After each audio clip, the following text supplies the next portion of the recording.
episode 1. Cut. Take one. Take 1, episode 1. All right. Welcome everybody to Emergency Nursing Trends and Practice? Yeah, I think that. Yep, Practice and trends? Trending practice? it works. All of it. So, episode 1 is going to be about who we are and what brought us into nursing and emergency medicine. So, we'd like All to right. start. I'm Jess. I have been in emergency medicine for over 20 years now. For nursing, I originally wanted to I knew I wanted to go into healthcare, maybe wanted to be like a doctor or something. Didn't want to spend 10 years in doing it. Had a family member that was a nurse, and I am old enough that it was back in the day during George Clooney's height. It was called ER was the show. Oh my God, I love that And show. There was actually a nurse on the show who was an ER nurse who then went to medical school. So I thought, oh, that was a track that I could take. Got into nursing school, and I was able to get direct in. I didn't have to, from high school, went direct in as a nursing major. Took a little roundabout because I enjoyed my freshman year a little bit, but here I am. Did you do an associate's degree first, or bachelor's, or Straight bachelor's. so bachelor's in nursing? I did a bachelor's in nursing. I took 5 years. Like I said, had a little fun, a little too much fun. I actually wanted to be a hemonc nurse. Okay. And then what was your first nursing job? Oh, so in nursing, so I've had interesting jobs that were medical related. In nursing school, before I went to nursing school, so the summer going into nursing school, I was a nurse's aide at a local nursing home. Okay. I started with a local nursing home in my town. They had like this 2-week program where they would train you. You had to stay for X amount of months. Got my CNA license, became a CNA, did CNA work all through nursing school. Then I got a gig at the medical school up the street at what is now not Worcester State. I think it's called Behavioral Health, but they had an adolescent unit, and I did psych. Really? So psych was the first. I was an MHA. I didn't know that about you. Yeah. And then how did you end up landing in emergency medicine? I graduated nursing school, still thought maybe hemonc. My first nursing gig was at St. Vincent's, night shift, non-tele floor, but the step down was in like the front of the floor, and I hated taking care of the same patient every single day. So you wanted It was something different. boring. So I had a friend who was like, "Oh, I just started in Hubbard's ER. Come here." So I followed them there, and then I really liked the ER. I like the guessing what's wrong, and then even though you're having chest pain, it won't be the same as I'm having versus like on a med surg floor. So with the V on the med surg floor, like I was on the pulmonary med surg floor, so you knew where all the diagnosis is. Then you had like the hemonc floor, so you knew all the diagnoses. Yep. Like it was the the detective work that goes into emergency nursing. Yeah. And then do you think you could recall like a moment in your ER nursing career earlier on that you were like, okay, this is kind of, because essentially you have dedicated your nursing career pretty to much. emergency nursing. So like, was there a moment or something that really you said like, this is where I'm going to be, this is how I'm going to spend my career? It was not the intent to spend it in the emergency room, but I had a family. I have a family. They were little then, and the hours worked because you could pick. It was one of the only places that you could pick up 4-hour blocks, have 12-hour shifts. There was a lot of flexibility in being in especially so at Hubbard there was 5 beds. There was 6 of us. I actually still meet with several of the ladies once every 6 weeks. That's my book club. In your book my club. book club. Yes, we have fun. So that was a real sense of community because it was night shift, the whole hospital, like it's so crazy to think about it. Our security was the janitor. And then if we really had a patient popping off, you had to call 911. So you were on the floor as Med-surg. a med-surg nurse. Yep. But for staff nurse for the emergency department, you just stepped away recently though. Yeah, 4 years. We've been together 4 years. 4 years. 4 years. For me, I remember being younger and loving that show. I think it was like Life in the ER, but it was like a reality show. Yeah. That was when it was huge that you had reality TV. They had episodes they used to film in I think Boston Medical. Probably. Yeah. I used to watch the one that they filmed in New York City all the time. And I loved the drama. I just loved it. It seemed so interesting to me, and I loved seeing kind of what how involved the nurses were truly. I didn't know that nurses could be so involved. I thought it was Yeah. really just like, well, the doctor tells you to do this and that's what you do. And that's how the med-surg floors were back then. And I Yeah. didn't know that it was you could really have so much autonomy and think for yourself and really make decisions about the patient's care and influence the teams based on your opinion, your assessment. Yeah. You know, I didn't realize that you had that much power, essentially. Through high school, I didn't know what I wanted to be. I wasn't sure that I wanted to be a nurse. And then the school nurse in my high school had a connection with a local institution and allowed health science students that were interested potentially in nursing in high school to come and watch OR cases. Oh, that's cool. So I came here actually and watched OR cases from like the viewing room. Yeah. And I was so intrigued at watching what the nurses did. And for a while I was like, I'm going to be an OR nurse. It's crazy to think, although it was very different for us, the opportunities we had that new people who go, I'm going to nursing. They don't have. No. No.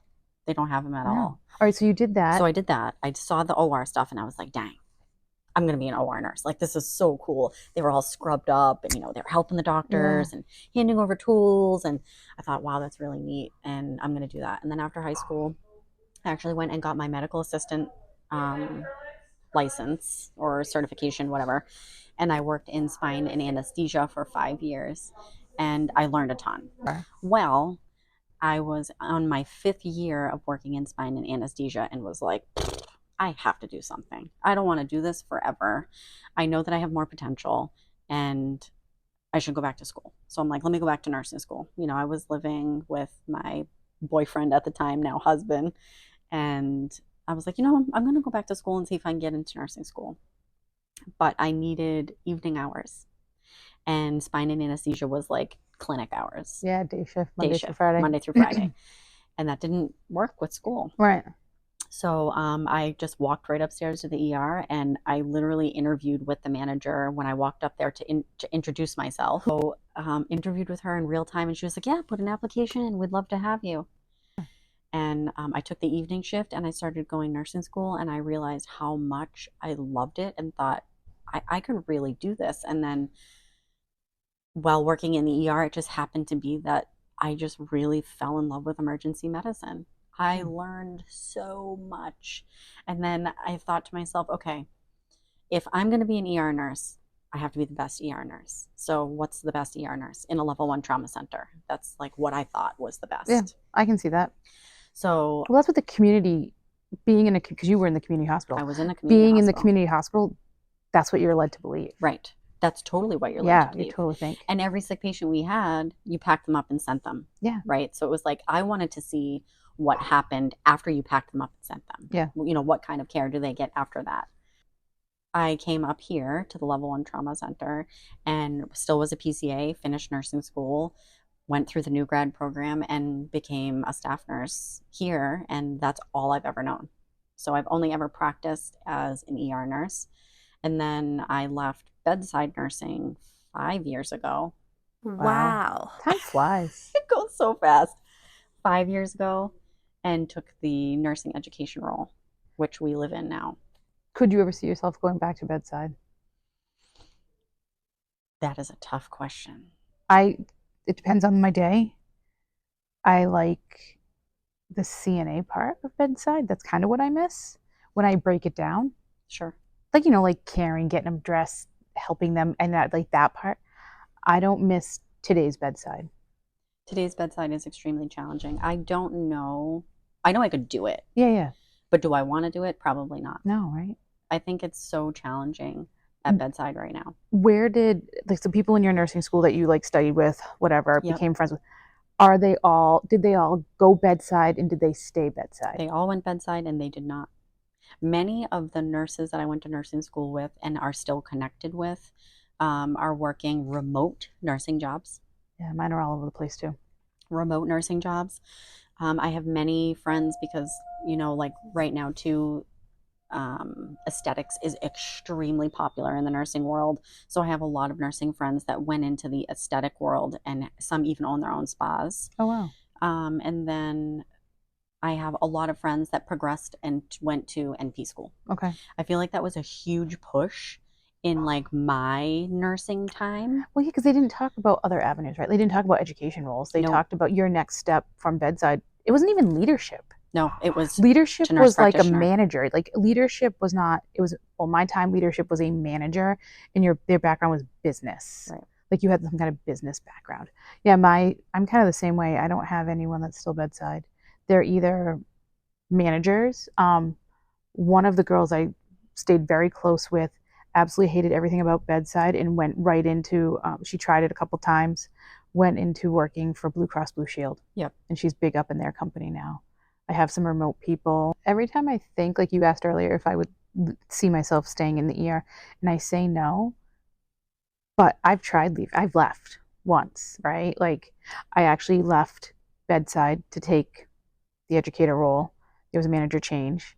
Did not like the me and the manager had a very different lens and goals for the department.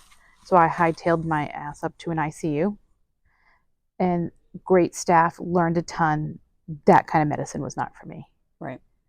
I like thrive best. I was actually telling my husband this. I'm like, people joke that I probably have ADHD and don't like never gotten diagnosed and just coped and found strategies through it because I thrive when not when I'm in chaos, but I do okay when everyone else, as long as I know I have the plan. So I think sometimes like we forget all we know, you know, because it's just so Yeah. natural at some point. It's like it just kind of comes out, you know, Yeah. like you develop a process for your practice and it's the same every time, right? And it's like that's kind of who you become as a nurse.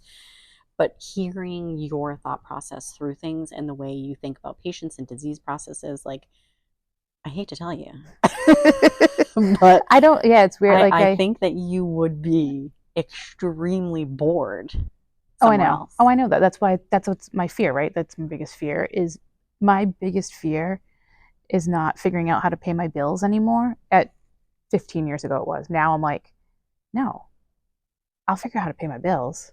It's being, yeah, I said being bored. Being bored, I think you would have Yeah. absolute brain death. Even in this role, when I get very challenged and want to leave, I'm like, yeah, but the challenge, I can't. The challenge is I actually, once we're over the challenge, I'm like, oh, all right. I feel like I've dedicated so much of my brain power and time to emergency nursing and becoming the best emergency nurse that I can be. Yeah. I just don't, I feel like I would almost be throwing that away.